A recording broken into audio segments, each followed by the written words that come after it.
They called it Mercy House, a name that sounded kind, safe, like a refuge for the broken. But behind its locked doors, people disappeared without a trace. And the man who ran it claimed he was saving them. In truth, he was selling their pain to the highest bidder. Mercy House Asylum opened in 1898 on the outskirts of Doverfield. It was a sprawling brick fortress surrounded by iron gates and fields gone to weeds.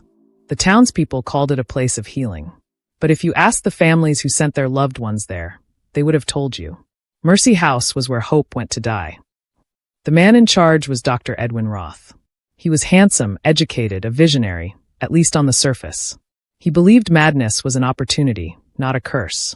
Every disturbed mind holds secrets, he once wrote. Secrets that can be studied or sold. At first, no one questioned him. Patients arrived by carriage. Wives suffering melancholia, soldiers with trembling hands, children who spoke to shadows. And at first, some even left alive. But by the second year, rumors began to spread.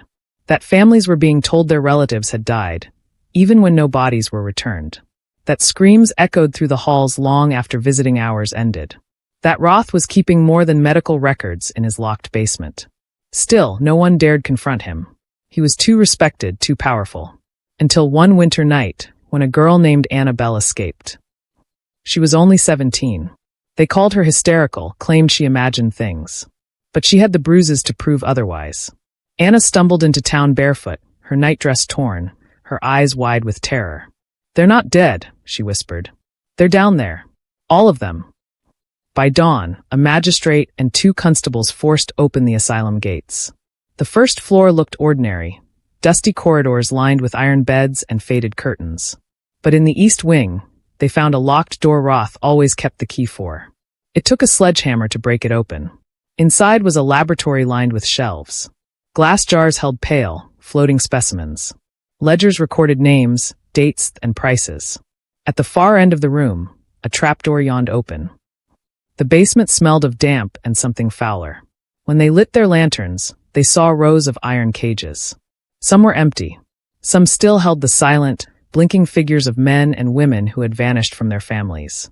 And in the center, Dr. Roth stood calmly, as if he'd been waiting. He did not resist arrest. He did not deny what he'd done. In court, Roth explained himself without shame. "Madness is a commodity," he said.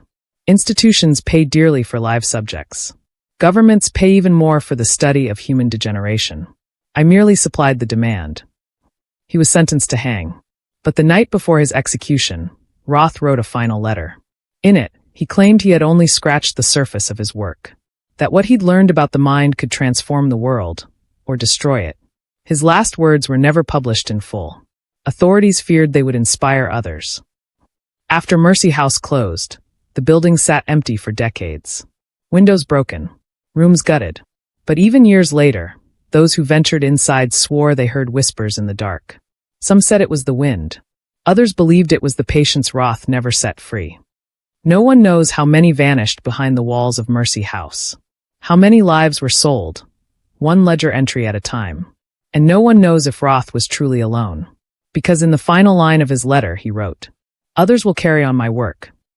First, the woman who killed every man she loved. Then, the cook who spread death without knowing. Now, the doctor who turned madness into profit. But the darkness doesn't end here. In the next episode, you'll hear the story of a boarding school where no child was safe, and the teacher who made sure of it.